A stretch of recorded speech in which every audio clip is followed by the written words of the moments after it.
noite. Nós estamos em nosso terceiro dia de nosso evento, 11ª Semana de Filosofia, com a temática principal, aspectos filosóficos da esperança no contexto pós-pandemia.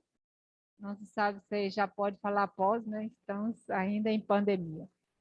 Então, no primeiro dia, nós tivemos a presença online do professor Hudson, desde São Paulo, que falou para nós sobre o princípio da esperança, segundo Ernst Bloch. Ontem, segundo dia, nós tivemos com o professor, desde Curitiba, Gregory, nos falou sobre a questão da esperança em Hans Jonas, Paulo Freire, associada a orientações de Papa Francisco no cuidado da natureza. E hoje nós vamos coroar nossa semana de estudos com a presença do professor Valdinei, da UFAC, nossa federal, falando sobre a esperança em Paul Ricoeur. Aqueles que estão desde o primeiro dia, bem-vindos novamente. Aos que começaram ontem, sejam muito bem-vindos. E aos que hoje, pela primeira vez, bem-vindos igualmente. A casa é nossa, mesmo com todos os cuidados, nós estamos celebrando este momento de encontros, já nos preparando para a volta aos nossos trabalhos de maneira presencial. Então, nós chamamos aqui o Luiz, o acadêmico Luiz Souza, para fazer a apresentação do nosso assessor do dia. Sejamos todos bem-vindos, uma boa noite de reflexão para todos nós. Já vou pedindo, organizem aí suas questões, né, para o momento de partilha e construção do conhecimento em conjunto.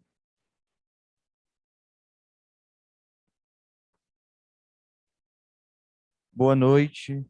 Damos seguimento à 11ª Semana Acadêmica de Filosofia 2022, que traz como temática aspectos filosóficos da esperança no contexto pós-pandemia.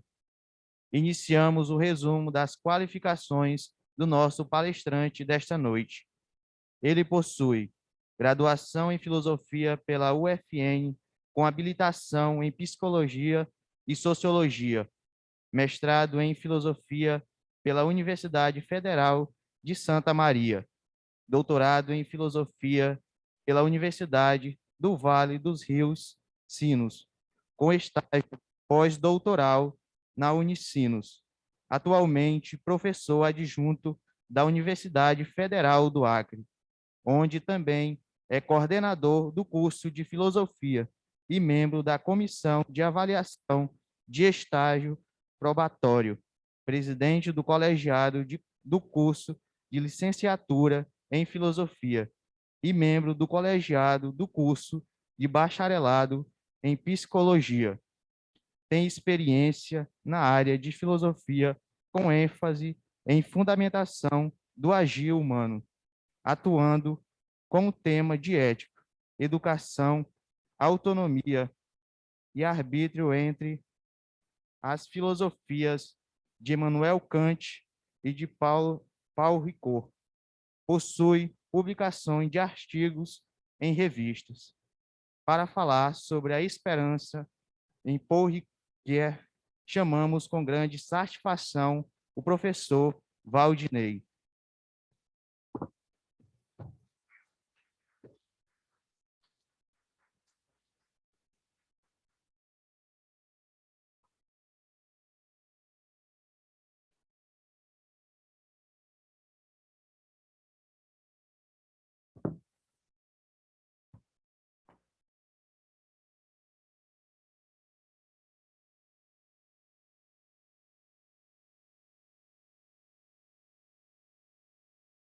Boa noite a todos e a todas.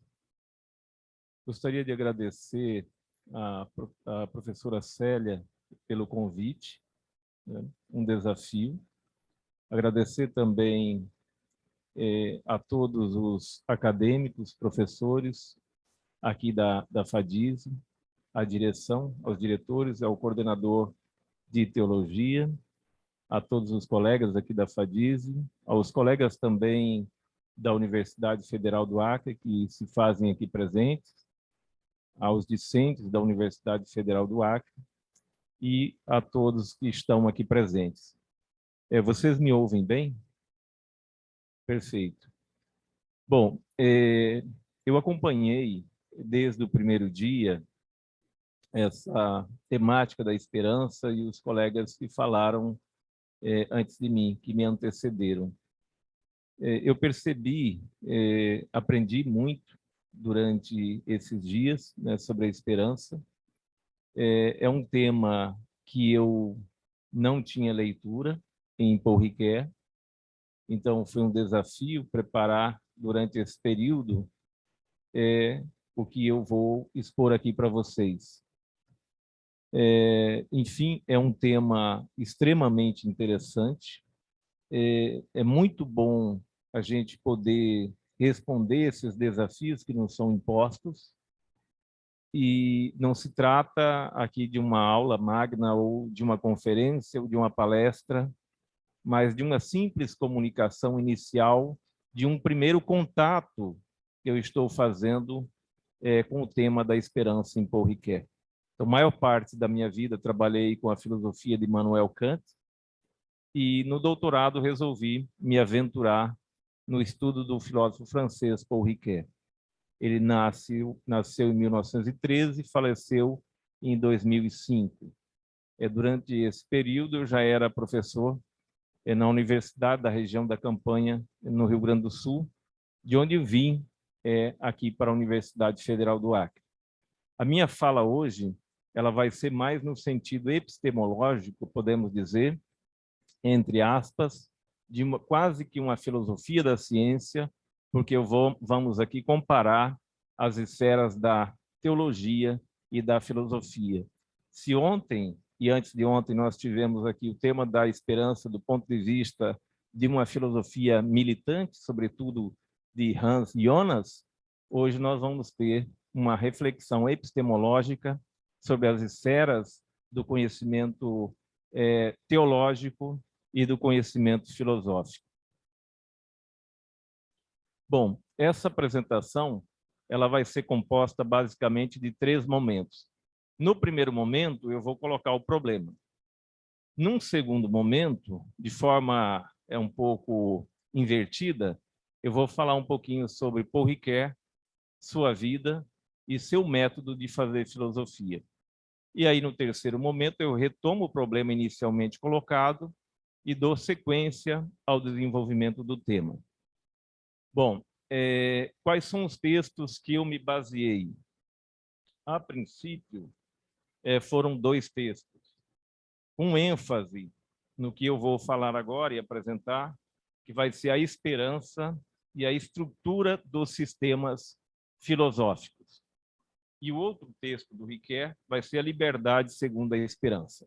Esse último foi publicado em 68, 69, e a esperança e a estrutura dos sistemas filosóficos foi um texto publicado em 1970. Bom, dito isso, eu vou situar aqui, então, brevemente, em linhas gerais, a problemática. Bom, nós vimos muito ontem sobre as virtudes teologais. E eu fui ter que pesquisar, porque não me lembrava mais, né? Então, a fé, a esperança e a caridade. Não são virtudes humanas, né? São dádivas divinas, né? É dom de Deus. Nesse ponto, né, que a proposta é investigar a esperança, mas de início o Ricoeur ele parte da seguinte constatação: o ponto de partida da teologia é a fé. O ponto de partida da filosofia, sobretudo a partir de Descartes, é a dúvida, é a desconfiança, é a suspeita. Então, há uma divergência metodológica no que diz respeito ao ponto de partida.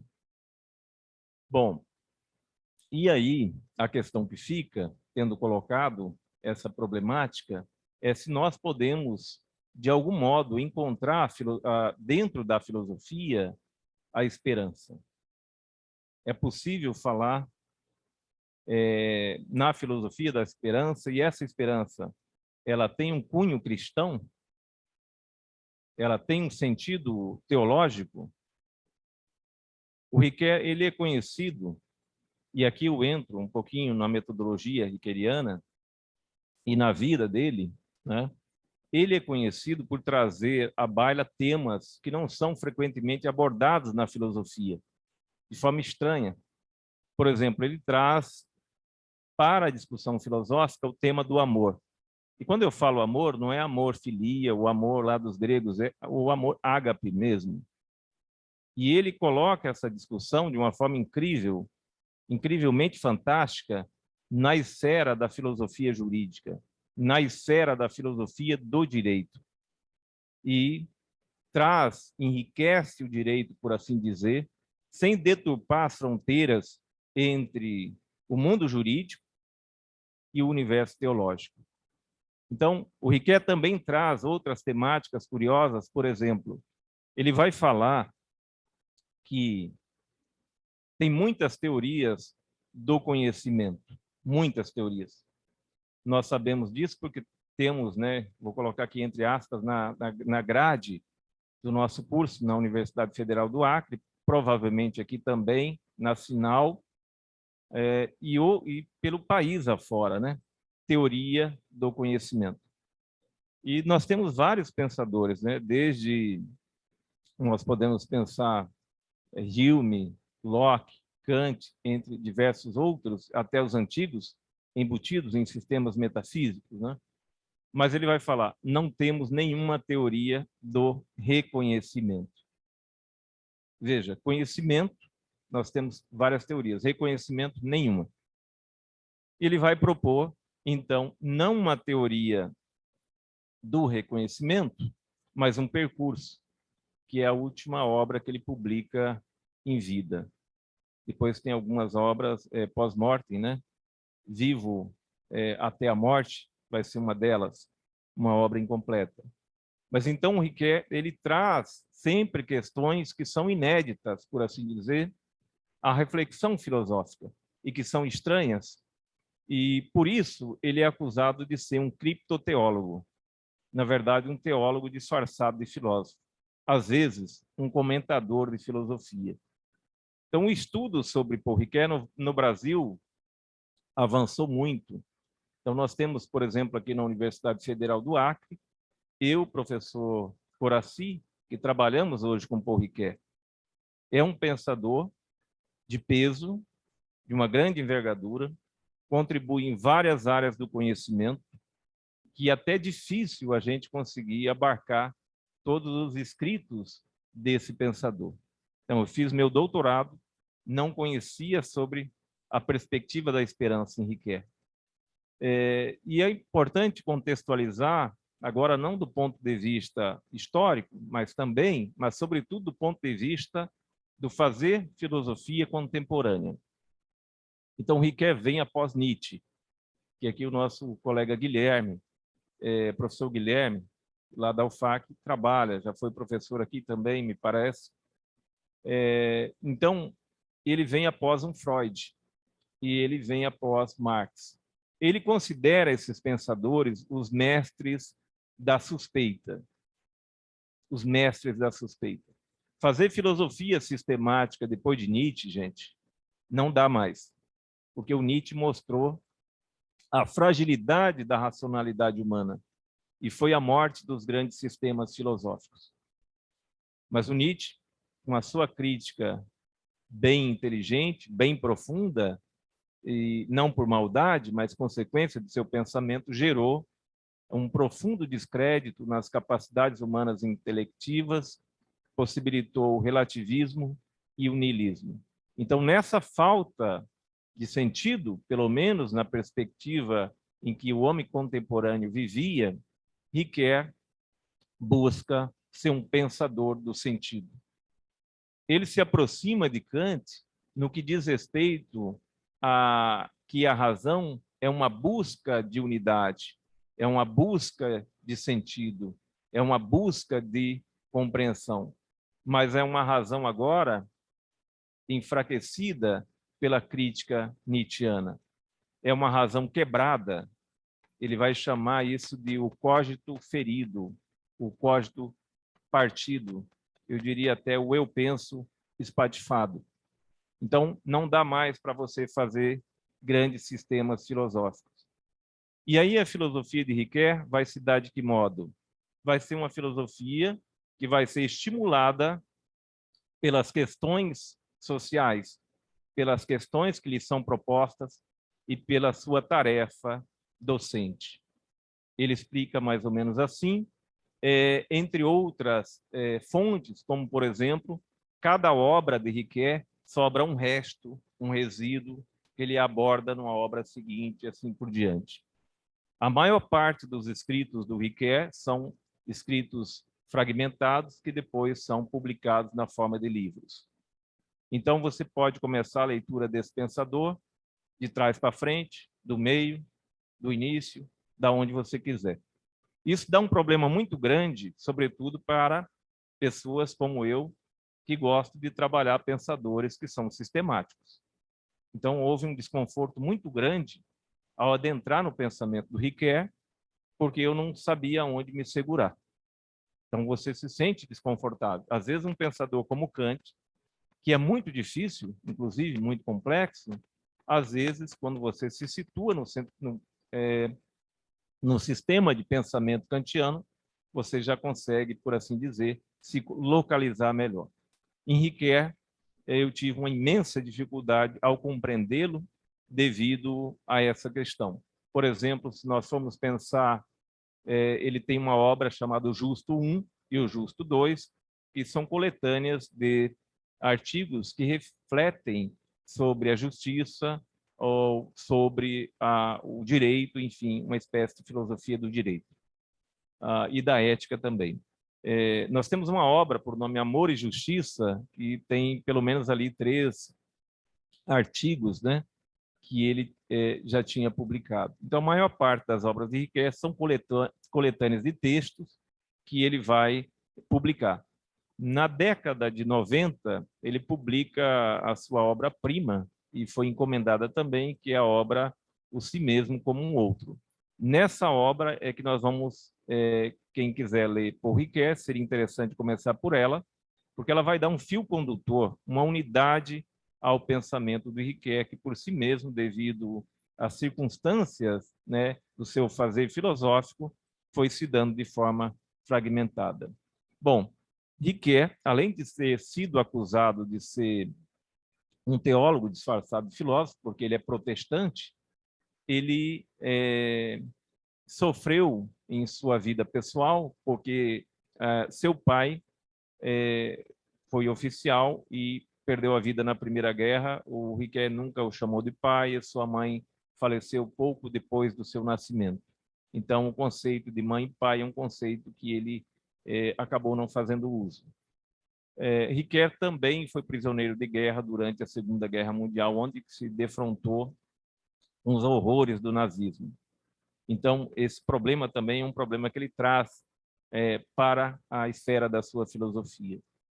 Então, em suma, e contextualizando um pouco o pensamento do Ricoeur, ele é um hermeneuta francês, eu diria um fenomenólogo hermeneuta, porque ele enxerta, a partir da década de 60, a hermenêutica na fenomenologia, sobretudo para compreender o problema do mal, que ele entende que fenomenologicamente não seria possível. E ele mantém esse estilo fenomenológico, hermenêutico, até o final de sua vida. Mas é muito mais conhecido como um hermeneuta. Bom, dito isso, eu acho que nós podemos compreender, em linhas gerais, o pensamento do Paul Ricoeur, o contexto em que ele viveu e um pouco do seu fazer filosófico. Ricoeur ele vai pensar na base, tendo por base os grandes pensadores da história da filosofia. Um deles vai ser Aristóteles, outro Kant, outro Hegel. Entendo que são os grandes pensadores que têm influência direta no pensamento do Ricoeur. Ele vai ser um crítico, digamos assim, muito grande à filosofia kantiana com relação ao formalismo, muito próximo a Aristóteles. É que o professor João Lima, que trabalha com Aristóteles, né, e muito conhecedor do Aristóteles. Então, o Ricoeur ele tem uma preferência impressionante pela filosofia aristotélica em detrimento da filosofia kantiana. Isso vai mudar com o tempo na obra ao si mesmo, como um outro, e ele vai ter como polo da sua filosofia a teleologia aristotélica, a deontologia kantiana. Então, lá ele vai parar de descer o sarrafo no Kant e vai perceber que o Kant também é um polo importante da sua ética, né? E que sem Kant ele não conseguiria desenvolver o seu pensamento, pelo menos nos moldes que ele propôs na sua ética madura. Mas sempre vai lamentar o formalismo kantiano e sempre vai ter essa preferência bastante notável aí por Aristóteles. Bom, no Brasil, ninguém trabalha essa relação de Ricoeur com Kant, me parece o Gonçalo Marcelo, e depois eu, porque como eu já tinha grande leitura na filosofia kantiana, me senti à vontade para fazer aí essa interpretação que depois deu origem à minha tese. Então, geralmente as teses e as dissertações de mestrado vão explorar a relação com Aristóteles, mas não com Kant. Então, havia, por assim dizer, uma lacuna muito grande aí. Bom, voltando à esperança, formulamos o problema. Então, o ponto de partida foi a teologia parte da fé, filosofia parte da dúvida. Começa com Descartes, depois nós podemos falar da dúvida, desconfiança e a suspeita. Então, essa primeira virtude teologal nós vamos deixar de lado por hora. Vamos retomar a esperança. Qual o conceito de esperança em Ricoeur? Note que nesses textos que eu falei aqui para vocês, que são a esperança e a estrutura dos sistemas filosóficos e a liberdade segundo a esperança, não vai ter uma definição aqui de esperança. Ele já parte direto do conceito de esperança sem se dedicar a dar uma definição. Eu procurando alguns comentadores e comentadoras, eu me defrontei com uma colega pesquisadora que publicou no Centro Universitário Adventista de São Paulo, que é a Adriane Mille Rodrigues. Ela publicou sobre esses dois textos também, e eu achei muito interessante ela retomar o conceito de esperança a partir de Gabriel Marcelo.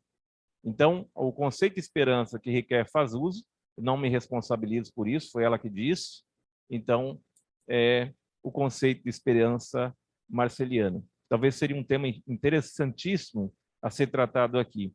Então, ela diz que Gabriel Marcelo, eu vou passar isso aqui rápido, ele vai dar definições negativas da esperança e definição positiva. Definições negativas, nós sabemos na filosofia, é dizer aquilo que a esperança não é.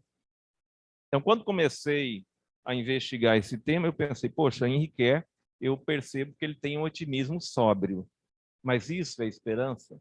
Bom, segundo Adriane Rodrigues, não é. Então, ela diz o seguinte, não é um mero otimismo. Esperança não é um mero otimismo. Ela exige uma adesão íntima profunda. E se nós formos voltar etimologicamente à esperança, nós voltamos à questão de esperar. Mas note que a esperança não é esperar qualquer coisa, né?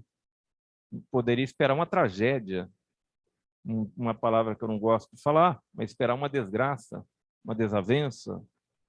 Mas a esperança é esperar algo bom. Então, nós temos alguma coisa que, na esfera da teologia, nós precisamos ir contornando e explicitando esse conceito. O que significa esperança? Então, não é um mero... Então, é mais fácil dar definições negativas. Não é um mero otimismo, mas não é uma mera complacência, nem um conformismo. Exige uma adesão íntima. Além de exigir uma adesão íntima, é um dom de Deus. E aí, Gabriel Marcelo, talvez na perspectiva de Riquet, ele, não sei se eu poderia me arriscar a dizer isso, mas entra elementos teológicos aí na sua filosofia. Tá? O Riquet não faz isso. Ele procura, de todas as formas, porque ele foi acusado numa França laica, eu diria que soprava até ventos anticlericais, né? A sempre manter aquela linha muito clara, aquele limite entre as esferas da filosofia e da teologia, é um cuidado que nunca vai faltar ao Paul Riquet. E é curioso, por exemplo, aqui na página 103 da Esperança e Estrutura dos Sistemas Filosóficos, ele diz: claro, não sou teólogo, mas filósofo. Então, vou deixar esse conceito para os teólogos refletirem. De qualquer modo, Adriane Mille Rodrigues faz esse exercício de compreender qual a noção de esperança que está pressuposta no texto do Riquet. E diz ela que, na definição positiva, então, o Riquet, o Marcel, melhor, vai apresentar uma metáfora.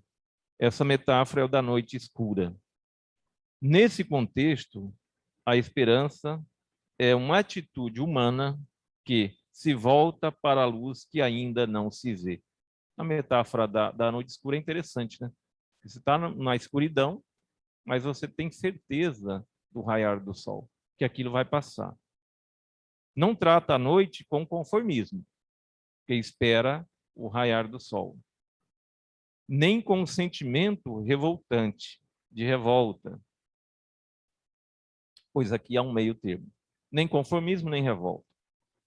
Ao invés da aceitação e da revolta, Marcel se propõe uma característica da esperança, a paciência. Foi interessante essa discussão, onde que ela nos levou. Contudo, a paciência mesma, por sua vez, não pode degenerar em fraqueza. Então, se a pessoa é muito paciente, tem que tomar o cuidado para que isso não degenere em fraqueza e comodismo. É uma paciência, agora digo eu, proativa. É uma paciência vigilante. É uma paciência militante. Isso não é Gabriel Marcelo. Sou eu que estou falando na interpretação. Esse algo novo que vai surgir após a noite sombria é uma dádiva divina, que é o que tudo indica, não se confunde com uma mera expectativa subjetiva. Então, para fugir aqui do subjetivismo. Não é algo que criei na minha cabeça, mas é dádiva, é dom divino. Nesse ponto, novamente, retomo o problema inicial, lembrando que a solução será buscada mediante o conceito de esperança, pois se a fé é o ponto de partida para a teologia, a desconfiança o é para a filosofia. Então, o ponto de partida, não temos aí elementos para buscar esperança na filosofia, mas podemos buscar a esperança, então, onde?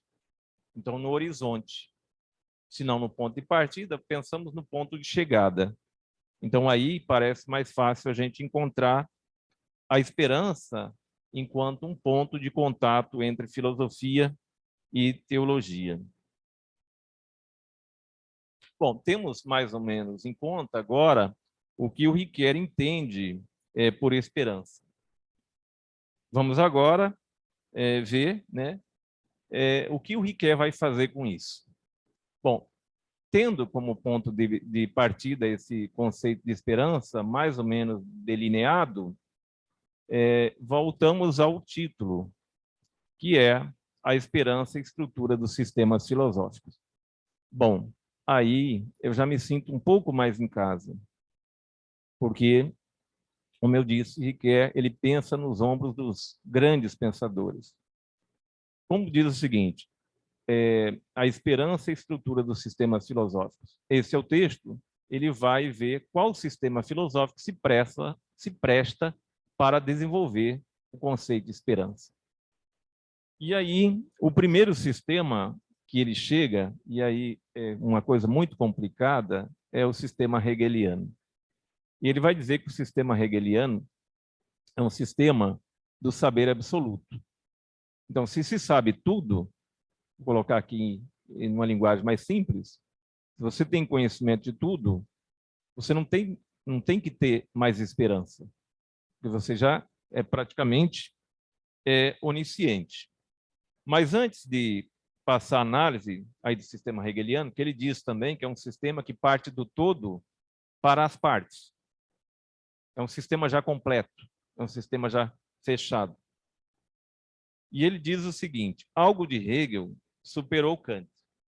E esse algo de Hegel é o conceito de eticidade, que é a moral concreta, que em Riquet nós só vamos ter a parte formal. Mas algo de Kant superou Hegel. Essa troca mútua e mútua correção foram possíveis porque nos tornamos tão radicalmente pós-hegelianos que somos pós-kantianos. Penso que essa permutação modela ainda hoje o discurso filosófico. Então, o Riquet se considera um kantiano pós-hegeliano. Nós sabemos que Hegel veio depois de Kant, né? Mas ele faz essa provocação, né? Eu sou um kantiano pós-hegeliano. Ou seja, aqueles erros que ele entende que o Kant cometeu, Hegel os corrigiu, né? Mas ele ainda não é hegeliano, porque ele entende que tem que abandonar Hegel por vários fatores. Um deles é essa questão do saber absoluto. Somos levados a opor dois estilos filosóficos: o de uma filosofia do saber absoluto e de uma filosofia dos limites.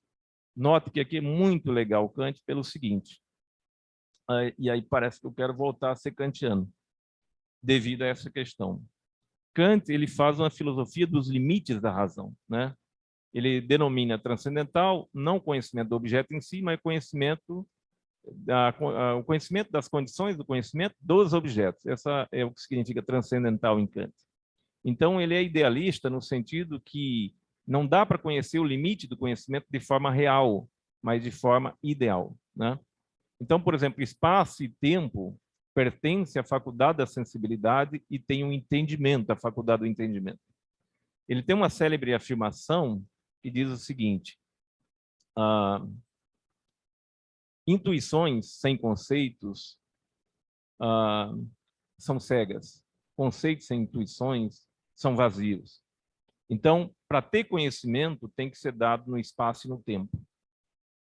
Tudo que pode ser dado no espaço e no tempo é objeto são candidatos a serem conhecidos, né? Então, ele define aí como objetos de uma experiência possível. Tudo aquilo que não pode ser dado no espaço e no tempo jamais poderá ser conhecido. E uma outra conclusão, aqui eu estou passando muito rápido isso, tá? Porque senão fica muito chato, detalhezinho, tijolinho por tijolinho. Então, o que que ocorre? O espaço e tempo pertencem à razão humana, à faculdade da sensibilidade. Nós conhecemos as coisas no espaço e no tempo. Então, por exemplo, vocês estão aqui presenciando essa palestra e a minha presença. Eu estou no espaço e no tempo. Algo fora do espaço e do tempo, eu não posso conhecer. Mas, então, veja, aqui entra um outro conceito, que é o conceito de coisa em si. Nós conhecemos as coisas como são para nós, já no espaço e no tempo. Como as coisas são em si, nós não sabemos. Esse é um conceito limite em Kant.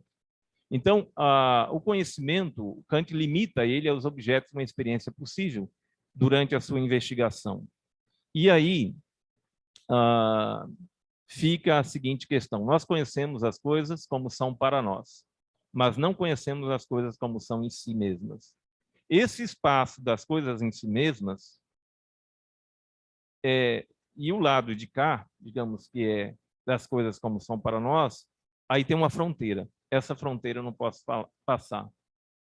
Essa fronteira é que vai abrir a possibilidade de se pensar nas coisas como são em si mesmas, da liberdade, da imortalidade da alma e Deus, né?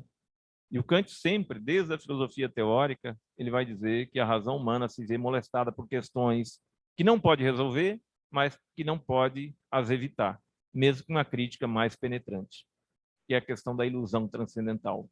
Ou seja, e vai ser nesse limite, gente, de incompletude, porque o conhecimento não perfaz, por assim dizer, todo o âmbito do possível. Existe, por assim dizer, para além dos objetos de uma experiência possível, as coisas como são em si mesmas, mas jamais as poderei conhecer. Aí entra aqui uma coisa curiosa, que é a analogia da ilha. Então, nós temos uma ilha, um continente, né? E aí nós podemos conhecer. Mas para ter ilha tem que ter mar, mas o mar eu não conheço. Então, a filosofia de Kant vai ser a filosofia dos limites entre o território, o continente e a ilha. Bom, esse mar denso, né, de nevoeiros, que aparece como fantasias e imaginações, e aí o pensamento pode fluir livremente, nós não temos base para concluir nada. Bom, aí entra para a questão aqui da moralidade, que eu vou falar rapidamente, né? Que a única coisa que importa aqui é que no continente, digamos assim, nos objetos de uma experiência possível, reina as leis da natureza. Eu não posso colocar liberdade, por exemplo, na física, na matemática, eu destruiria as ciências. Mas eu posso pensar liberdade no reino das coisas em si, por assim dizer. O Kant vai para a ética apenas com a pressuposição de pensar a liberdade como não contraditória com o mecanismo da natureza. Então, a liberdade é uma ideia, é um conceito vazio, que não tem correspondência na realidade, mas pode ser pensado. Quando vai para a ética, então, ele diz, eu não estou falando das ações visíveis que se veem, mas dos seus princípios íntimos que não se veem. Quando ele vai falar de imperativo categórico, que é a formulação do dever moral, ele não está falando que é para avaliar ações, é para avaliar máximas das ações.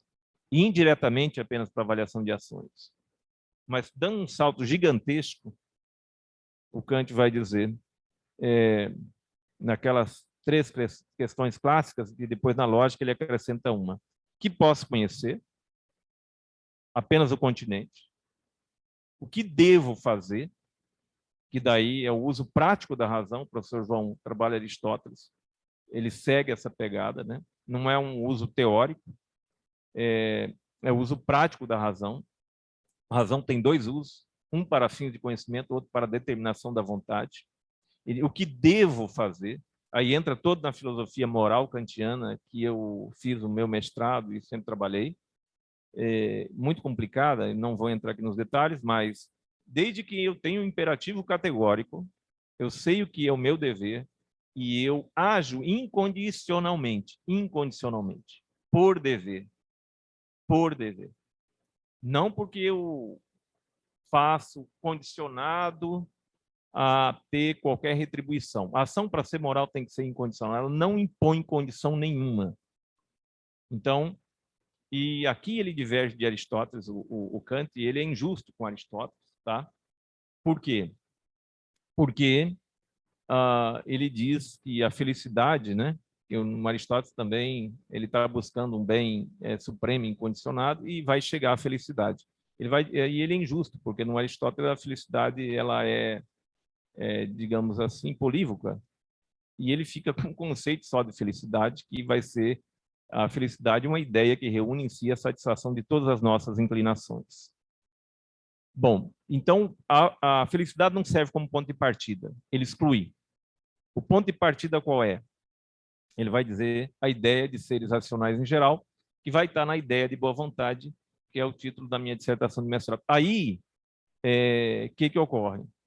O Kant vai tirar todo o elemento empírico e deixar como se o homem fosse a só razão prática pura. Aí ele formula a lei moral. Depois de formular a lei moral, ele aplica o homem como é em si. o homem é dotado de razão e de inclinações, né?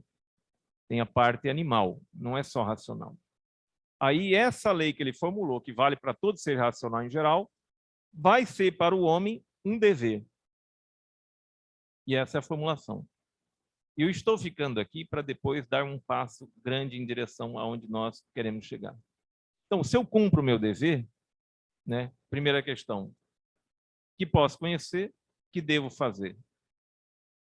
Aí eu sacrifiquei minha felicidade terrena, sacrifiquei tudo, porque a felicidade para ele é a satisfação de todas as nossas inclinações. Agi por dever, cumpri minha obrigação, e aí? Acabou tudo aí? Então, a razão humana finita, ela se pergunta ainda, o que me é permitido esperar? Aí veja, agora a ligação. A ligação com a vida, a possibilidade de uma vida futura, para que eu possa ser recompensado com uma felicidade, não mais, agora sim, polívica, porque vai ser uma felicidade não enquanto satisfação das inclinações, porque não faz sentido falar de uma felicidade pós-morte, né? Como satisfação de inclinações, né? Uma felicidade de uma outra natureza. Então aí, veja, vem a figura do sumo bem, que para Kant é dignidade de ser feliz é equivalente à moralidade. Dignidade de ser feliz é equivalente à moralidade. Mas a felicidade só vem num mundo, numa vida pós-morte. E aí entra o conceito de imortalidade da alma. E para vir esse conceito de imortalidade da alma, tem que vir outro junto. Aquele ser que possa garantir essa imortalidade da alma, que é a figura divina, que é o postulado de Deus. Nota, então, quando nós chegamos nesse ponto, o Riquet embarcou no sistema kantiano, e aí ficou mais fácil para mim. Eu confesso a vocês que estava com dificuldade em abordar o Riquet, ficou mais fácil pelo meu conhecimento em Kant, né? Então, ele refuta o sistema hegeliano e adota aqui como modelo o sistema kantiano. Ele adota como modelo o sistema kantiano. Então, se nós formos ver a esperança e a estrutura dos sistemas filosóficos, agora nós compreendemos melhor o título, né? Que ele abordou o sistema hegeliano, ele não fala muito, mas ele critica e volta-se para o sistema kantiano, porque é uma filosofia dos limites, né? Então, por exemplo, se eu tivesse conhecimento sobre tudo, acho que até essa discussão nós chegamos, eu não precisaria ter fé. A fé, ela entra exatamente aonde eu não conheço. Só que essa fé, aqui, agora voltamos à questão da fé, né? Uma crença racional. Estou falando da fé dos filósofos, o Deus aqui dos filósofos, não o Deus de Jesus Cristo. Então, o Riquet vai tentar manter essa distinção, né? Essa proximidade e, ao mesmo tempo, essa distinção. Então, aqui possivelmente, né, já compreendemos a esperança e a estrutura dos sistemas filosóficos. Um outro texto é a liberdade segundo a esperança. Então, o homem, ele tem isso, Kant não trabalha na sua ética, mas vai trabalhar na religião, nos limites da simples razão. Ele vai trabalhar, e um pouco antes disso, na metafísica dos costumes, que não é a fundamentação, é uma obra que vem na aplicação da moralidade kantiana já. A última obra de moralidade que Kant escreve. Ele escreve a fundamentação da metafísica dos costumes, crítica da razão prática e aí a metafísica dos costumes, cada um com um propósito distinto. Então, na metafísica dos costumes, ele vai fazer uma distinção entre vile e vilco. Então, vile é essa dimensão da vontade humana em que nós legislamos a lei moral. Então, autonomos, dar a si a lei, né? E quando eu me dou essa lei, não significa que eu a seguirei. Ela vai se manifestar para mim como imperativo. O Nietzsche vai criticar dizendo que cheira crueldade, né? E aí, mas tem um espaço aqui para o arbítrio humano, que é a capacidade de você escolher seguir essa lei que você mesmo se deu ou não. E aí nós entramos aqui, gente, na questão do mal radical, porque corrompe na fonte, na raiz, por isso radical, toda a origem das máximas boas. O que é a máxima? Máxima é o princípio subjetivo do querer, né? Por exemplo, assim, salvar vidas humanas em perigo. eu vejo alguém em dificuldade e eu procuro agir. Não diz o que eu faço no caso concreto, mas dá uma orientação geral. Máxima de subir na vida a qualquer custo. Não posso querer que seja universalizada, porque eu não posso querer que os outros me usem de escada para subir. Então, eu vejo que não é que a máxima vire lei, o critério leva em consideração o poder querer. Bom, dito isso, nós vamos entrar aqui na questão do mal radical, que seria o seguinte: colocar o princípio do amor de si, antepor ele à lei moral. Todas as vezes eu tenho o meu dever moral, mas eu coloco o meu benefício pessoal como máxima. Em todas as vezes que gerar conflito, eu coloco o meu benefício pessoal acima do bem comum, do bem coletivo, do imperativo categórico. Ele fala só do imperativo categórico ali. E uma vez que você corrompeu na fonte a origem das máximas boas, aí entra o outro texto, pelo menos na minha interpretação, a liberdade segundo a esperança. Então, uma vez corrompida, uma vez que o homem se tornou mal, como é que ele pode se tornar bom novamente? Aí nós temos um problema que eu não me lembrava, aí eu tive que recorrer à obra A Religião nos Limites da Simples Razão, e eu achei a solução kantiana bem curiosa, porque ele vai falar da regeneração para a disposição, a regeneração da disposição moral. E essa regeneração, eu pensei, poxa, e agora? Como o homem ele foi para o mal, como é que ele volta a ser bom novamente, né? Mas, precisamente diz aqui, do restabelecimento da disposição originária para o bem na sua força. Então, o homem tem uma disposição para o bem, que é forte, e uma propensão para o mal. Essa propensão é mais fraquinha, é uma queda. Por exemplo, assim, eu não tenho disposição para contrair Covid, mas eu posso ter uma propensão. Então, a disposição ao bem, ela é mais forte do que a propensão ao mal. Então, ocorre que no texto, lendo aqui, ele diz o seguinte: mas como o homem volta a restaurar em si essa disposição para o bem, uma vez que ele encetou o caminho do mal? Tem casos que eu não acredito. Então, eu escrevi aqui ao lado, então vou parafrasear: o homem deve se esforçar, ele deve se empenhar para ser virtuoso. O que é virtude para ele? É disposição moral em luta, para restabelecer a disposição originária para o bem. Então, mas será que ele consegue sozinho? O texto abre a possibilidade. Terá o suporte de uma cooperação superior, sobrenatural. O homem tem que se esmerar no cumprimento de seu dever. Ele tem que se dedicar. Ele tem que se empenhar. Ele tem que ser virtuoso para tentar restabelecer. Mas parece que ele não tem força para fazer isso sozinho. E aí entra essa assistência sobrenatural, mas essa assistência não entrará se ele não fizer nada. Só vai entrar na medida de seu merecimento. E aí a gente vai fechando aqui a liberdade segundo a esperança. Por quê? Porque uma vez que você perdeu essa disposição originária para o bem, é como se o teu livre-arbítrio virasse um servo-arbítrio, você não fosse mais livre. Em Kant, ser livre é você ser livre para fazer o bem. Quando você faz o mal, é uma espécie de liberdade também, mas ela não é tão plena quanto a liberdade de fazer o bem. Então, assim, o Kant ele é um pensador otimista, né? É um pensador, por exemplo, ao contrário de Rousseau, que vê o homem como bom e a sociedade o corrompe, ou de Hobbes, que vê o homem como mal, o Kant vai ver o homem como bom, mas propenso ao mal também. Aliás, nem como bom, nem como mal. Ele é disposto ao bem, mas propenso ao mal. Então, toda a maldade que ele faz, de algum modo, é um produto seu, e a bondade também é um produto seu. Bom, em linhas gerais, pessoal, que eu poderia assim, oferecer, fico feliz porque o o Riquet tenha se utilizado da estrutura de pensamento kantiana e não tenha optado pela hegeliana, porque de Hegel, muito pouco ou quase nada eu sei.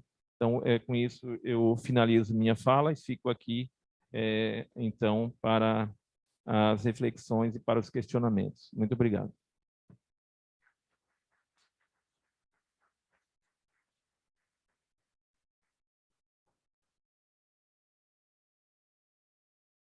Oi. Boa noite. Sou o professor Gerdevani. Vou fazer aqui a mediação entre as perguntas que vocês formularam durante a palestra. Foi nos dada a chave do castelo. Foi nos dada a chave do castelo do pensamento, Kant e Paul Ricoeur, e agora falta-nos adentrar aí no pensamento desses pensadores. Alguém formulou alguma pergunta para que a gente possa direcionar o professor, para que ele possa responder novamente? Alguma pergunta? Pode levantar a mão que eu vou até você e você direciona a pergunta ao professor. Temos uma pergunta. Vamos fazer o bloco de 3 perguntas, como nos momentos anteriores.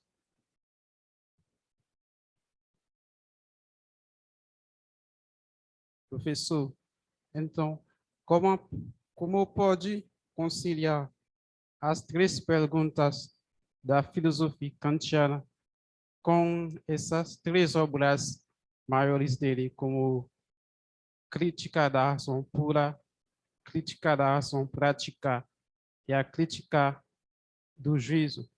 Obrigado. Feita a pergunta, mais alguém?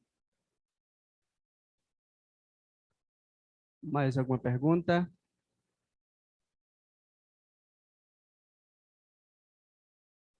Temos outra pergunta? Valdinei. Boa noite, eu sou João Lima.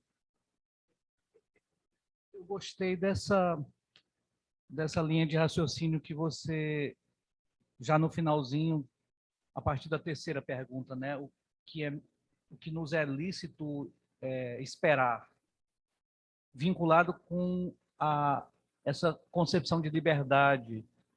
Eu queria muito que você seguisse esse caminho aí, porque talvez aí tenha o elemento central para, de alguma maneira, pensar o problema da escolha como se fosse uma necessidade de você escolher entre isto ou aquilo para seguir um caminho, pensando a ideia de liberdade, a partir dessa noção de o que me é lícito esperar nessa perspectiva, que tu sinalizou, mas segurou um pouquinho dessa questão do componente do que há de divino em nós.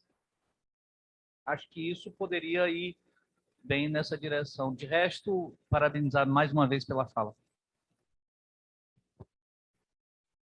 Mais alguma pergunta para a gente fechar o primeiro bloco?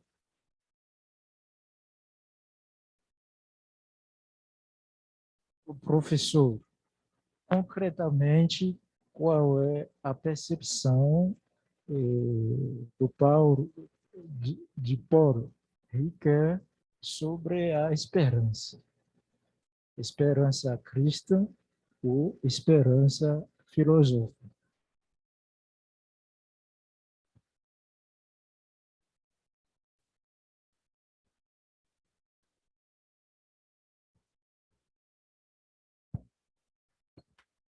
Eu vou começar, então, de trás para frente, porque a última não anotei. Se não responder, eu vou me esquecer. Bom, qual a esperança de Ricoeur? Se a cristã ou a filosófica? Eu diria que ambas. Porque ele não confunde, ele não mistura, ele separa no sentido de distinguir a esperança no sentido dos cristãos, né, da esperança no sentido dos filósofos.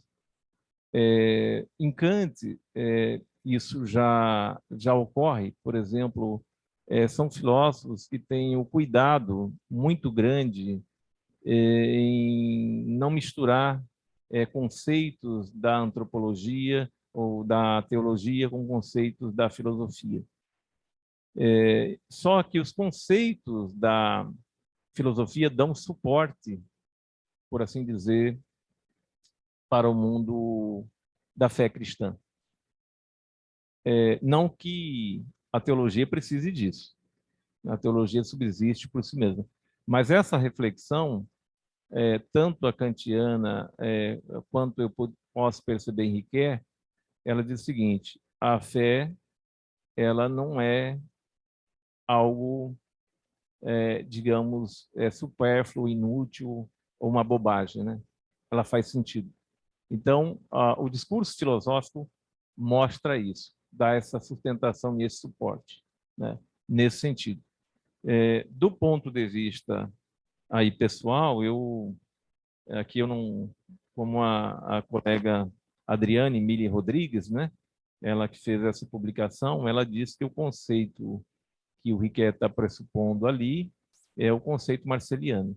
Então, muitas coisas no Riquet, o Riquet ele define alguns conceitos, mas outros conceitos ele toma eles assim como ele vem de outros pensadores.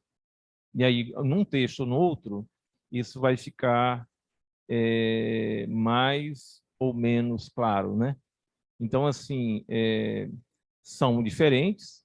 Eu acho que o Riquet opera com esses dois conceitos, né? Porque, particularmente, ele é cristão, né? E ele digamos assim, me parece que é um cristão militante, ele é um cristão atuante, né? Não é só de nome. Ele é protestante. Então, parte do pressuposto que ele comunga dos princípios da fé. Por outro lado, o contexto em que ele vivia, sendo acusado de ser, digamos assim, um teólogo disfarçado de filósofo, né? Foi reconhecido seu pensamento fora da França, mas na França não, tinha uma grande suspeita sobre ele, né? Então o Riquet ele teve muito cuidado, ele estava pisando ali em ovos, né? Para poder fazer sua filosofia. Mas esse cuidado de não misturar essas esferas, né? Ele teve durante toda a sua trajetória filosófica. Não sei se compreendi bem a sua questão, se a respondi, né? Mas me parece que ambos os conceitos. E seguindo a ordem inversa, né? Que eu sou bem atrapalhado em passar a questão do professor João, e depois vamos chegar à primeira questão. Então, o Kant ele tem dois conceitos, de Wille e Willkür. Willkür é arbítrio, e Wille seria de boa vontade. Ele usa Wille apenas para formular a lei moral, depois ele vai trabalhar o tempo todo com Willkür. E exatamente esse arbítrio aí que tem essa propensão, tem a disposição para o bem e tem essa propensão para o mal. Mas, infelizmente, o próprio Kant, pelo menos até onde eu li, ele não fala muito sobre isso, né? Desse resgate da disposição originária para o bem. Como assim, por exemplo, na teologia, acho que refletem sobre a fé ou sobre a questão da salvação nos seguintes termos, né? Por exemplo, não é que eu me empenho demais e por meritocracia eu garanto a salvação.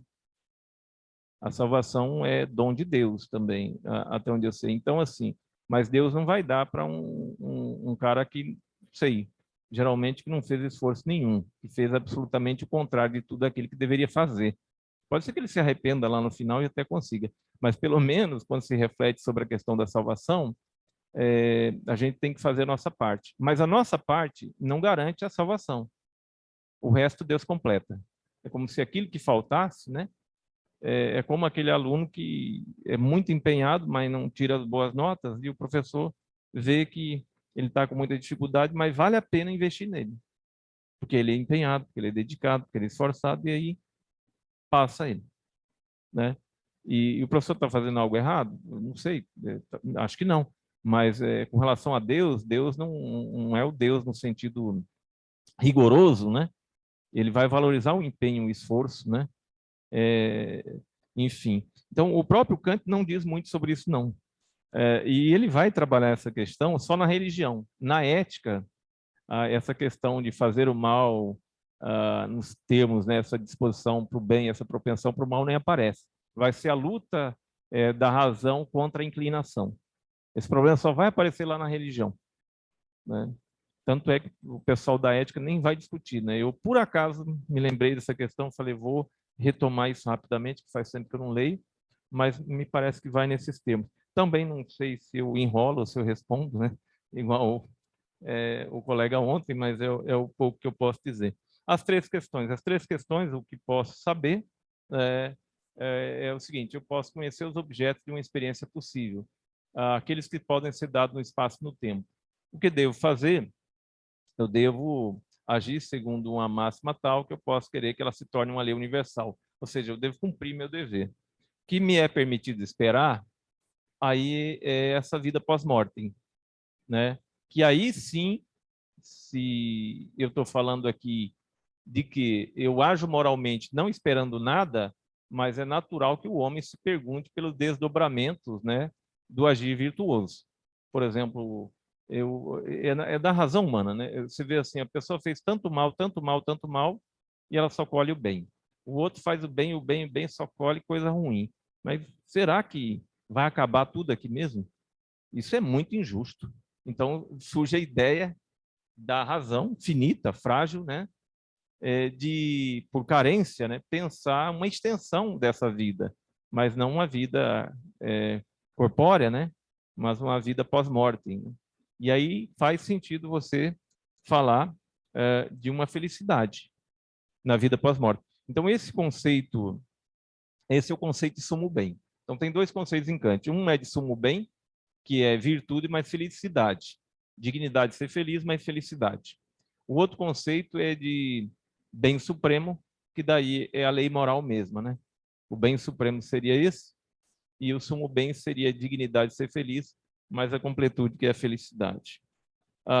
E a crítica do juiz, a crítica do juiz aí tu me apertou, porque ela entra não nessas três questões, mas você me gera uma reflexão que foi automática agora. Ela visa essa lacuna que há entre o uso teórico e prático da razão. Entre a crítica da razão pura e a crítica da razão prática, são dois usos distintos, e aí não dá simplesmente para você virar a fita, virar o disco. Então ele vai falar na crítica do juiz sobre o juízo estético do belo, sobre o sublime, enfim, sobre o juízo teleológico reflexionante, né, que é um juízo de conhecimento, e ele vai fazer essa harmonia entre os dois usos da razão humana, né, que é um uso teórico para fins de conhecimento e um uso prático para fins de determinação da vontade. Então a crítica do juízo, né, que é uma trilogia, né, crítica da razão pura, crítica da razão prática e crítica da faculdade do juízo, ela tem essa visão de unificar esses dois usos, né? Esses dois campos distintos. A princípio isso, mas tem outra questão ainda, que ele vai colocar na lógica, que você não falou, mas é uma questão que surge depois, que o Kant vai se perguntar o que é o homem. O Riquet já parte de início com a preocupação de uma ontoantropologia. O Kant não, vai ser a última questão.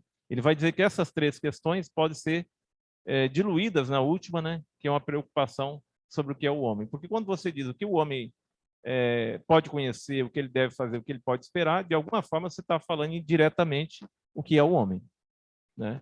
Então, essa quarta questão subsumiria, por assim dizer, as três anteriores.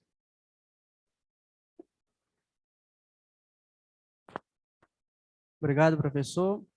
Mais alguém gostaria de fazer alguma pergunta? Mais alguma pergunta?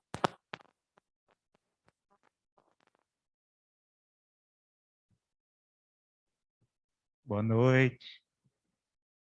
Claudinei, parabéns. Obrigado. Você está falando de um autor que também trata da questão da esperança. A modernidade, ela também espera alguma coisa? Quais são os seus sonhos, suas esperanças? A ideia de uma vida melhor é uma das ilusões metafísicas da modernidade mais interessante, e que todos nós embarcamos, né, de uma certa forma, nessa ideia metafísica da possibilidade de existência de uma vida melhor.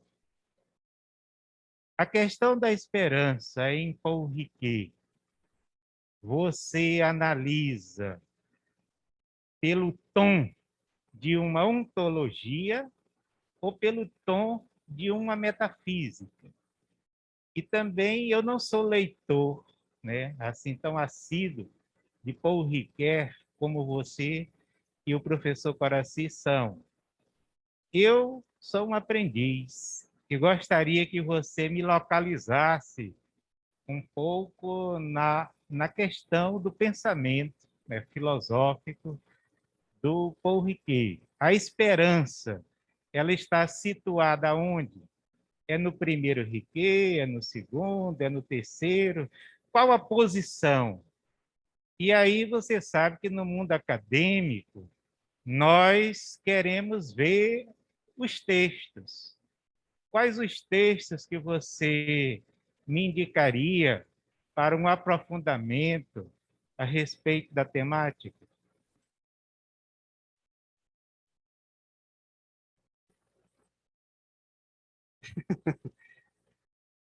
Mais alguma pergunta? Nosso companheiro.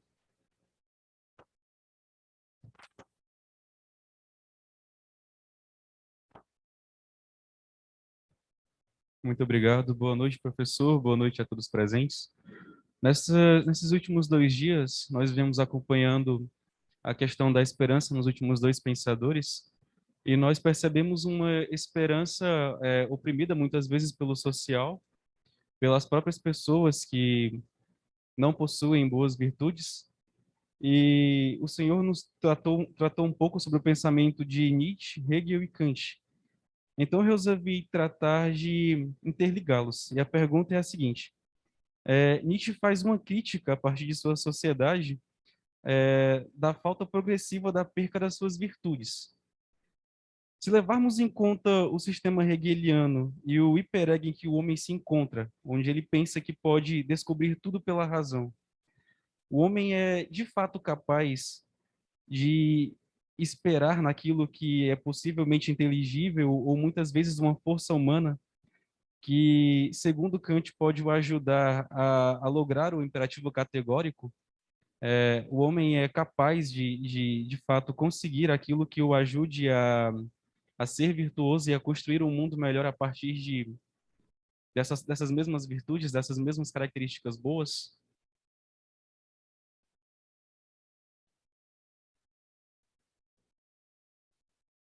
Mais alguma pergunta para a gente fechar o segundo bloco?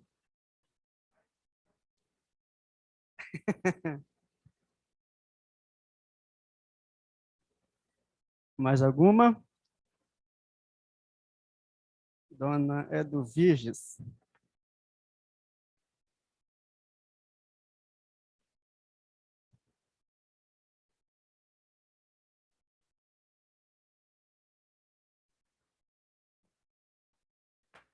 Boa noite, obrigada, professor, pela sua fala, sua explanação. Eu anotei aqui, eu gostaria só que o senhor fizesse algumas considerações. Eu sou aluna, viu, professor? Então, eu anotei aqui o que você falou sobre que Ricoeur busca ser pensador dos sentidos e que a filosofia dele é estimulada pelas questões sociais. Eu gostaria que o senhor tecesse algumas considerações sobre isso. Obrigada.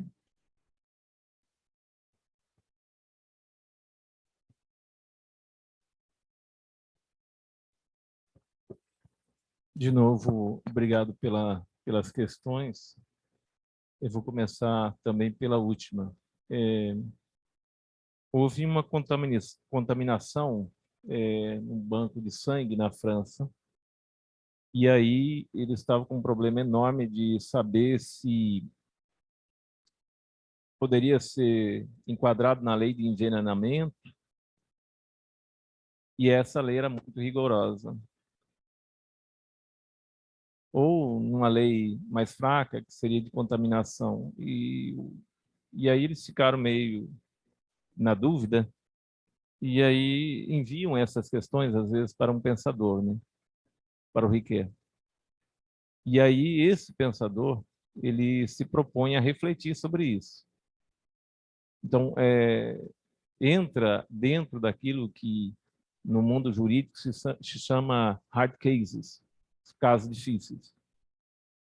Então, o Riquet, ele não entra, assim, ele não é um cara da bioética, mas ele acaba se debruçando sobre as mesmas questões que se trata em bioética. Então, essas questões da bioética são questões relevantes, importantes, são questões sociais, né? São questões ali do contexto em que ele vivia. Mas também, por exemplo, aqui, longe de mim, eu não posso de modo nenhum me comparar, mas qualquer um de nós aqui que for convidado para fazer uma fala em qualquer lugar, e sobretudo uma coisa que a pessoa não entende, ele tem que se preparar um pouco, para pelo menos não passar vergonha. Foi o que eu fiz, né? Eu tentei não passar vergonha.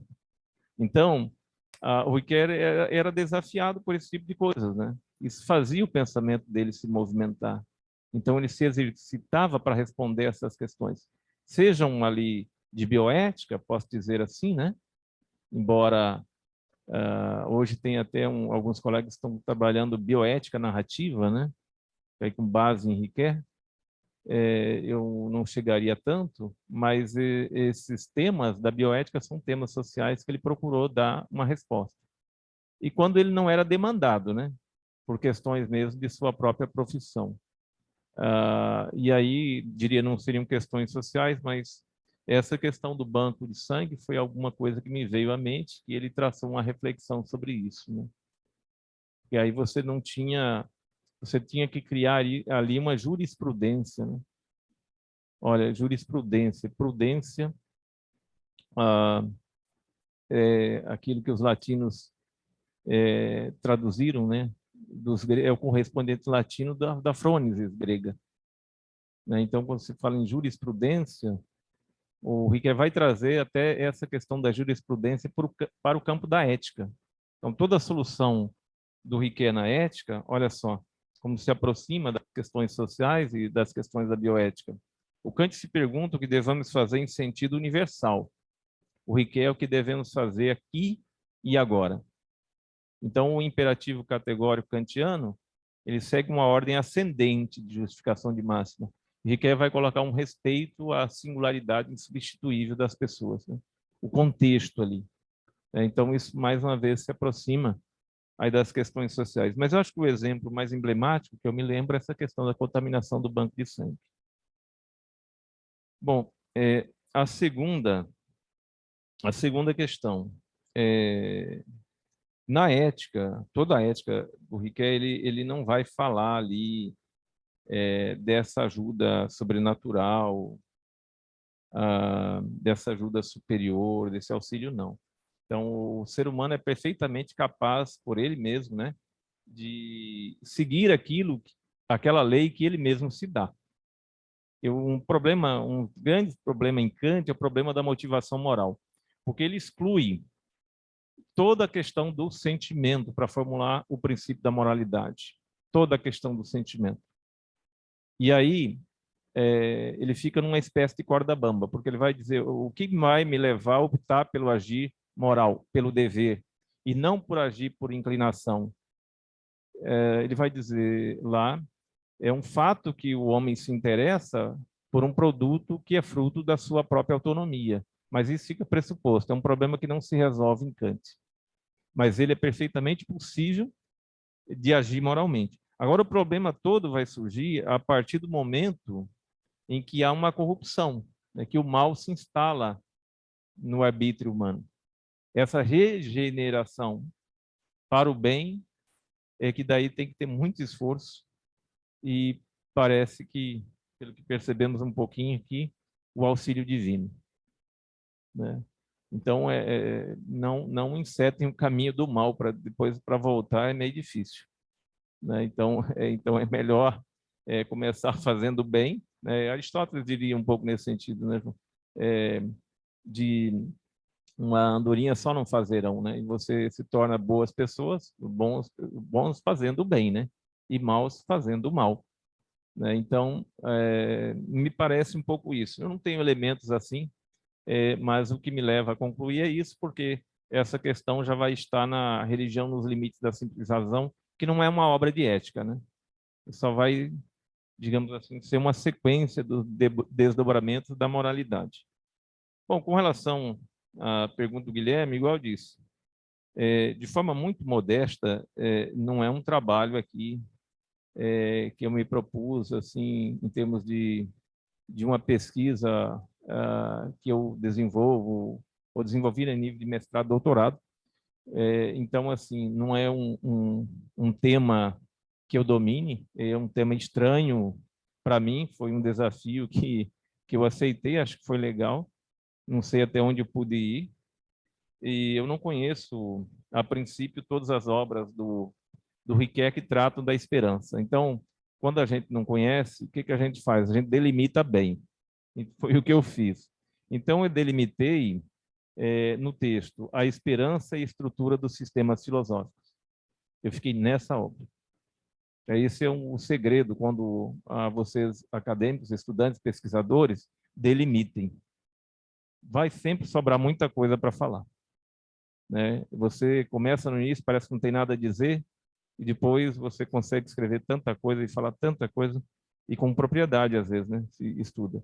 E o outro texto é a liberdade segundo a esperança. Essa liberdade segundo a esperança é a mesma linha de argumentação, né? Então, quando se faz um artigo científico, esse texto da Adriane Mille Rodrigues também ela delimitou nestes dois, né? Então, assim, se você me perguntar com relação à ética em Kant ou em Riquet, eu tenho uma porrada de textos que eu posso indicar, algum que outro até da minha autoria. Mas com relação à esperança, realmente é uma coisa que eu preciso investigar mais. É uma parte do Riquet que eu não conheço. Ele é um pensador extremamente complexo, vasto. É um universo para você conseguir compreender o Riquet. O Coraci trabalha também, sabe disso, né? A gente sofre muito, porque o Riquet tem textos, por exemplo, que ele dialoga, inclusive, com a filosofia analítica. O professor Eduardo Pitt leu e disse que não entendeu nada, que loucura é aquela? Porque é um pensador complexo, ele é um pensador complexo, tem, enfim, contributos em muitas áreas, sabe? Na área jurídica, na ética, na narrativa, para a história, enfim, para a teologia bíblica.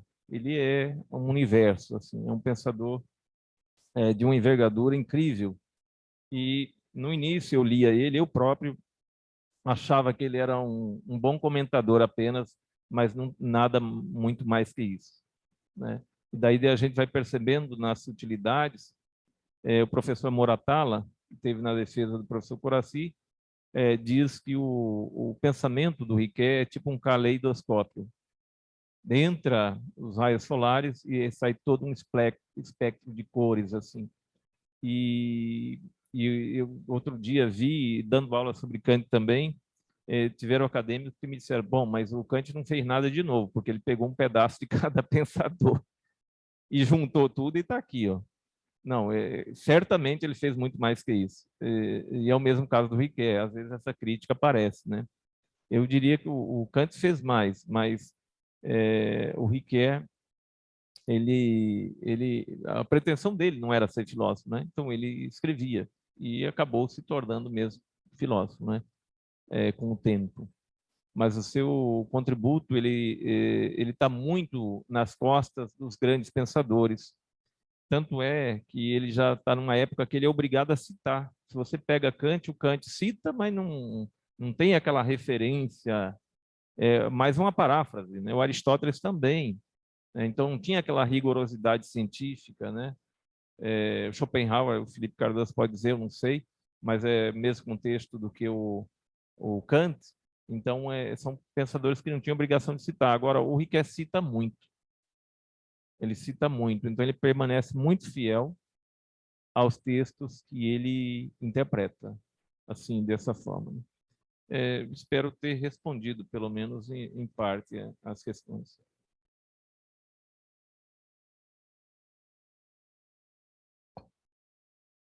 Mais alguém que queira perguntar ao professor? Algum questionamento?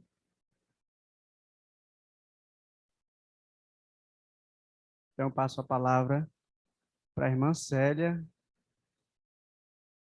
fazer as considerações.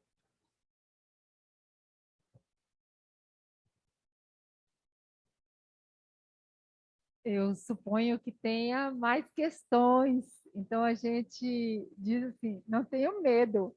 Hoje nós estamos de modo presencial, né? O público e o assessor. Temos aqui também estudantes que estão vindo hoje pela primeira vez, e temos estudantes de teologia também. Então, nós temos, além de professores também da UFAC, que estão vindo hoje pela primeira vez. Padre Manuel não pôde estar ontem, né? Está hoje conosco. E os nossos estudantes, começando ainda este ano, não estudaram ainda nada de contemporâneo, né? Mas temos os professores da FADIS aqui também.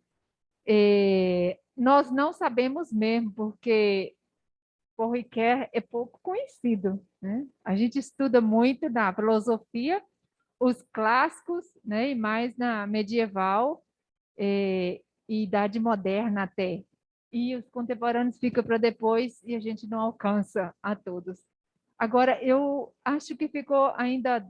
O professor pode dar um matiz mais assim nessa ligação, a questão do sentido e o social, se é possível. A gente espera, assim, como ligação até das temáticas tratadas nos outros dias. Digo isso porque com sua capacidade de interpretação dos outros assessores, né, dos 2 dias, em sua colocação conclusiva agora, pode puxar para nós fazer esse nexo aí, na questão da esperança, uma vez que a proposta esteve voltada também para este contexto pós-pandemia, que ainda não sabemos se é pós. Nós estamos ainda em tempo, né, de riscos. A questão social ligada ao hoje, e a questão da esperança, se é possível, em sua já conclusão, mas enquanto isso, se surgir outras questões, ainda estamos em tempo. Então, com relação... Eu tive os outros dias aqui, esse é o terceiro. A primeira foi Ernest Bloch. Ontem nós tivemos uma discussão bem ampla, né? Foi Paulo Freire, o Papa Francisco, o apóstolo Paulo aí dentro, né? E, por fim, Hans Jonas. E hoje, Paul Ricoeur. Eu diria o seguinte, e aqui uma fofoca filosófica, é curioso que eu fiquei sabendo há pouco tempo, o filho do Paul Ricoeur que se suicidou, ele era homossexual. Então, um filósofo da esperança, podemos dizer assim, né? Mas a esperança em que sentido? Eu não diria no sentido pleno, cheio do termo da esperança enquanto virtude teologal, mas um filósofo da esperança na racionalidade humana, da esperança no ser humano, da esperança na capacidade intelectiva humana, por mais frágil que ela seja. É um filósofo que tem esperança, mesmo tendo vivido os horrores da guerra. É um filósofo que tem esperança mesmo a partir da falta de sentido, do suicídio e do sofrimento de seu filho. E um filósofo que sabe dos limites intransponíveis da racionalidade humana, da finitude humana, da pequenez humana, e que ainda assim ele tem fé e acredita e tem esperança de que o homem ele pode ser melhor, né? Me parece isso nos escritos dele. Tem um escrito, inclusive, que trabalha a antropologia do homem capaz, a antropologia do homem capaz, do Cassarotti, que trabalha exatamente essas potencialidades aí do ser humano que é um ser humano falho, frágil, muitas vezes perde sua autonomia, fica à mercê das outras pessoas ou sujeito ao cuidado alheio. Então, o conceito de autonomia, que é muito interessante no Ricoeur, que é um conceito perpassado pelas figuras da fragilidade. E ele diz que ele prefere esse conceito e também da vulnerabilidade. Então, um ser humano que hoje é autônomo, né, o Kant fala muito da autonomia. O Ricoeur vai falar dessa figura da autonomia entrecruzada pela questão da fragilidade. E ainda com toda essa fragilidade, com toda essa fraqueza, né, essa debilidade humana e da capacidade humana intelectiva, é um filósofo que tem esperança, né, na capacidade do homem de produzir, em certo sentido, um mundo melhor, um mundo mais acolhedor, de sermos pessoas melhores, né? Isso está nas entrelinhas, digamos assim, do pensador. O pensador ele não tem essa forte mobilização, essa forte militância, sabe? Mas é um pensador que tem essa característica de reconhecer a finitude humana e também a humildade de suas contribuições, né? Então, ele não tem aqui a pretensão de fazer uma filosofia sistemática, perfeita, como a hegeliana ou como a kantiana, né? Mas ele tem a humildade de entender que seu contributo é muito pequeno diante da complexidade. E é um pensador otimista, né? Diria mais que isso, esperançoso na humanidade, porque sabe que a humanidade é de veras muito falha, né? Então, todo o conhecimento, Henrique, e toda a narrativa dele, e todo o contributo, ele entende como uma clareira dentro de uma floresta cheia de árvores, né? Então, a clareira é esse pequeno contributo, esse pequeno conhecimento, são essas pequenas luzes, né? Dentro de um mar de escuridão, né? Numa floresta, por assim dizer, sombria, de ignorância, né? Então, é um filósofo esperançoso nesse sentido. Então, até no início, eu não posso falar de esperança em Ricoeur, a não ser mais nesse sentido de um otimismo sóbrio, né? E aí, quando ele entra para a esperança no outro sentido, aí ele vai se apoiar no sistema kantiano, né? Então, eu diria o seguinte, é um estudo inicial, que me instigou e eu vou atrás, eu vou buscar isso aí, esse conceito mais gordo de esperança, porque aqui estou tratando de um conceito magro de esperança, né? Um conceito mais reflexivo, mais mediante um estudo comparativo às esferas, né, da teologia e da filosofia, né? Então, um filósofo que eu recomendaria seria, nesse sentido, Gabriel Marcelo, né? Talvez eu consiga encontrar nos textos de Ricoeur esse diálogo com Marcelo. Eu acho que daí a gente poderia explorar, né, uma hipótese aqui, esse sentido mais profundo, mais denso, assim, de esperança, né? Meu contributo, então, foi muito magrinho. Ele ficou mais nessas relações entre filosofia e teologia, né? E como pensar a esperança na estrutura dos sistemas filosóficos. Obrigado.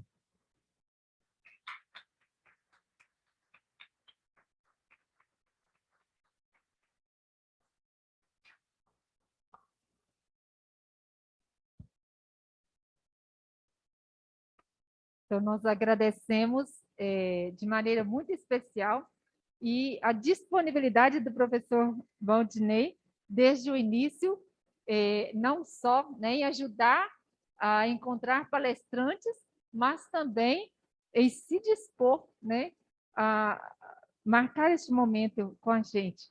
Nós queríamos fazer essa experiência, dizendo híbrida, mas não podia ser totalmente com assessores de fora. Então, você garantiu para nós esse fechar com chave de ouro, né, na esperança de estarmos aqui sem máscara no próximo ano. Então, passo a palavra ao nosso vice-diretor, Padre Manuel, que fará os agradecimentos e também já encerraremos. Dizer, né, aí a todos, a todas, quem está, sobretudo, desde o primeiro dia, né, que nós vamos organizar e enviar, encaminhar os certificados, conforme combinado, que o estudante precisa, né, de contar horas. Então, os nossos estudantes da FADIS e de outras instituições que aqui participaram, e aqueles que querem mesmo para, né, participar e crescermos juntos, né, nesta caminhada. Filosofia não é um campo fácil, mas é gostoso, né, de estar nesta ágora do nosso dia. Com a palavra o Padre Manuel.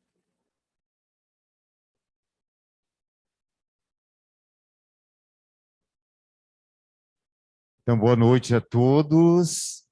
Eu queria cumprimentar, em primeiro lugar, o professor Valdinei e dizer que a sua fala foi uma fala muito profunda e uma fala de um conhecimento muito sólido, né, desses sistemas filosóficos, de modo particular, do Kant, e uma fala que eu acredito que trouxe respostas a muitas questões do tema de hoje, né?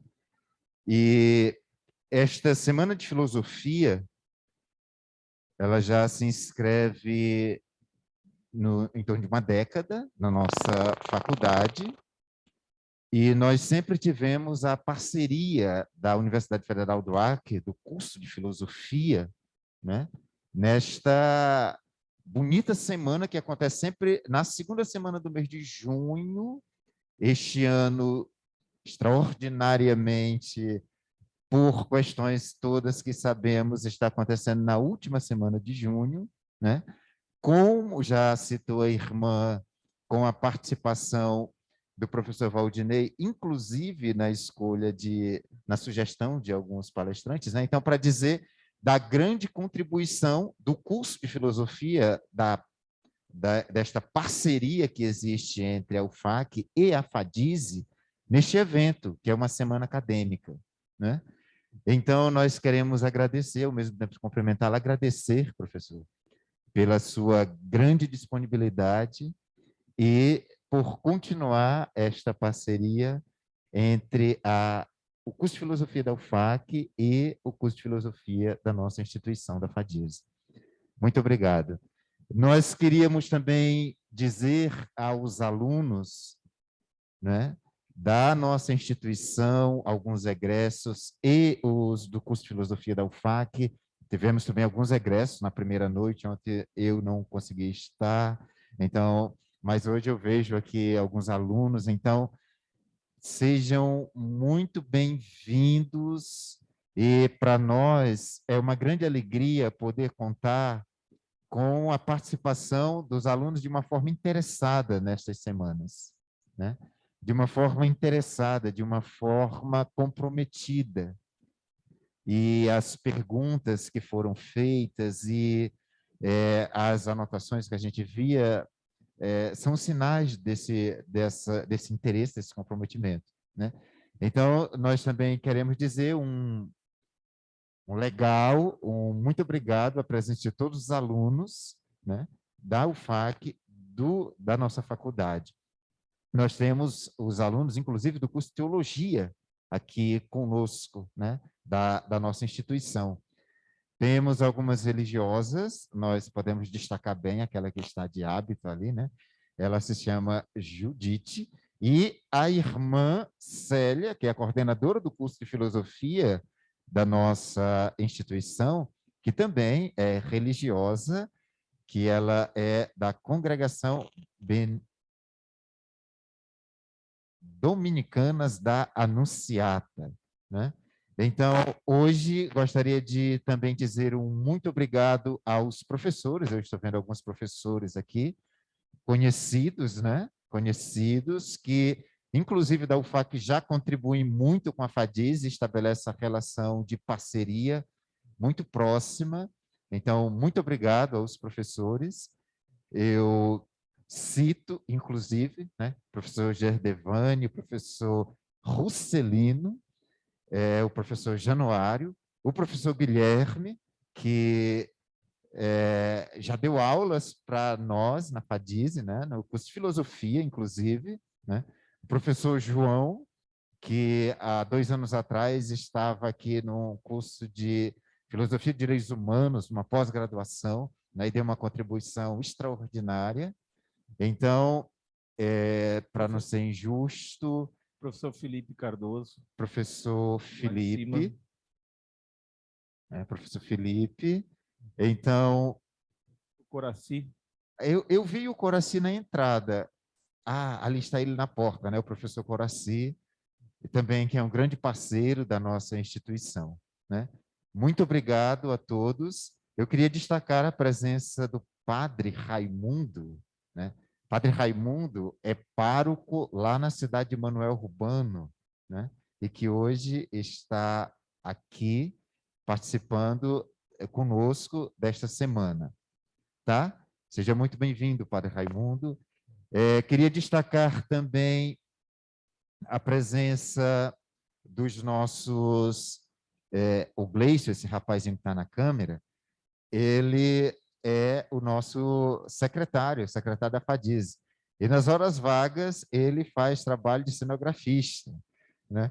Então, nós queremos destacar o Gleicio e o Isaías, que lá no computador, o Isaías é o nosso bibliotecário, e que hoje exerce a função de técnico em informática, né? Cuidando ali da parte da sala do Zoom, que permitiu, com o apoio da TV Diocese, que nós pudéssemos acolher as palestras dos professores que fizeram, um de São Paulo, o outro lá do Paraná, né? Então, com esta palestra, nós encerramos esta semana. Nós refletimos sobre a esperança, e hoje eu fiz algumas anotações, e eu gostei da descrição da atitude humana como esperança, né? Da atitude humana, a filosofia, esse trabalho da razão humana que prescruta a realidade para que o que devo fazer numa realidade histórica se torne uma realidade que receba luzes do entendimento, do homem que é capaz de refletir, do homem que é capaz de superar os seus obstáculos, as suas limitações, né? Esta semana, nós tivemos aspectos filosóficos da esperança. Aspectos filosóficos da esperança. Nós vivemos nesse contexto, foi dito a palavra vulnerabilidade, e este contexto da pandemia, eu acredito que uma das condições do ser humano que mais destacou é a sua condição de ser vulnerável, frágil, né? E, ao mesmo tempo, uma outra, além dessa vulnerabilidade, parece que está inscrita na própria condição de ser, né? Um vírus que ninguém sabe para onde vem, de onde vem, que horas, que momento, é capaz de fazer com que o ser não seja mais, né?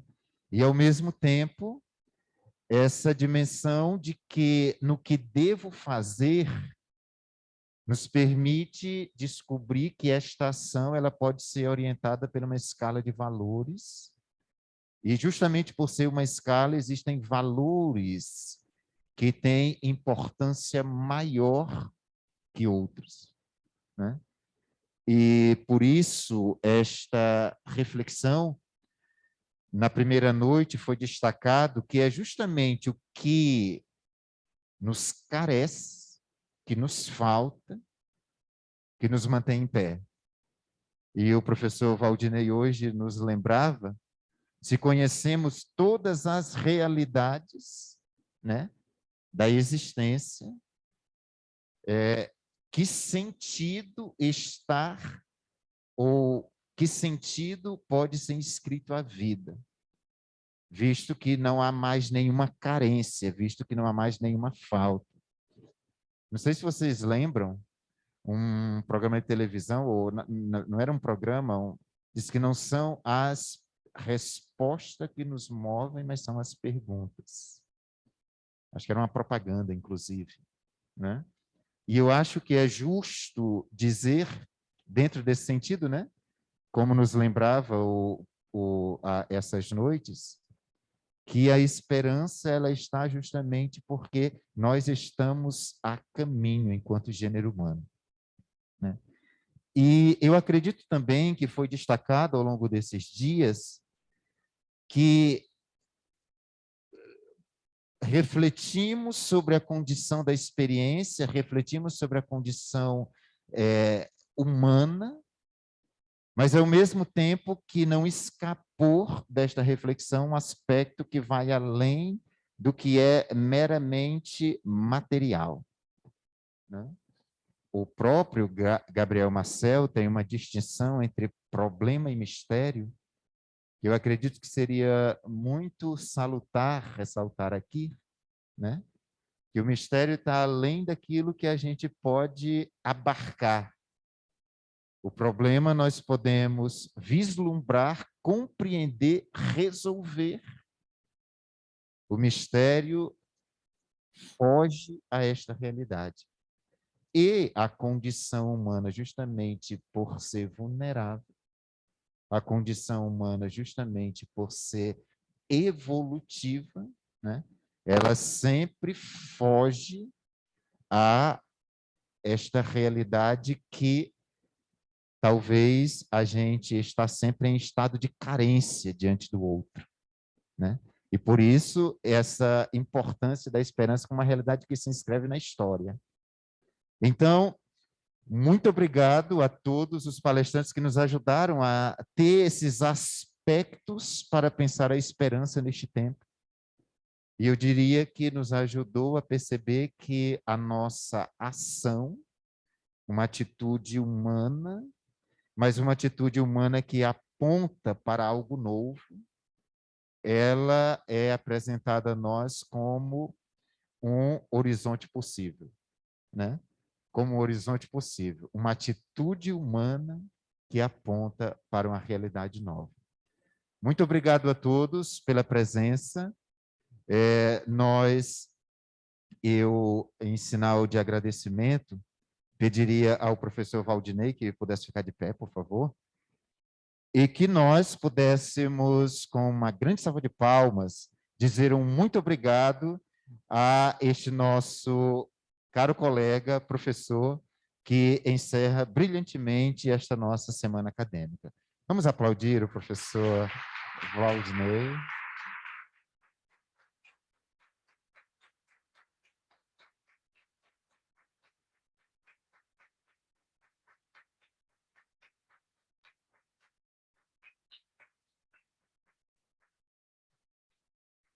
E também em nome do diretor da nossa faculdade, que é o bispo, que por questões de responsabilidade da sua condição, hoje não está aqui, mas que eu gostaria de desejar a todos e também fazer um agradecimento especial à irmã Célia, que é a coordenadora do curso de filosofia aqui da FADISE, que se empenhou tanto para que esta semana acontecesse junto com os professores, né?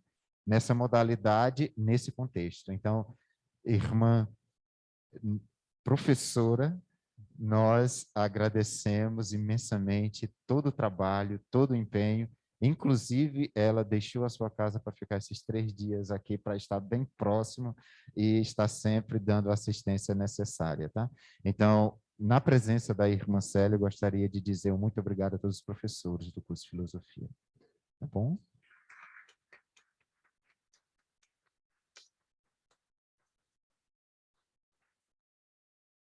Boa noite a todos. Nós lembramos que o certificado precisa ser pedido aqui na secretaria, tá? Aqueles que desejam, como foi pedido na inscrição, né? E também dizer que é importante, se alguém não assinou a presença, na saída não deixe de assinar, tá bom?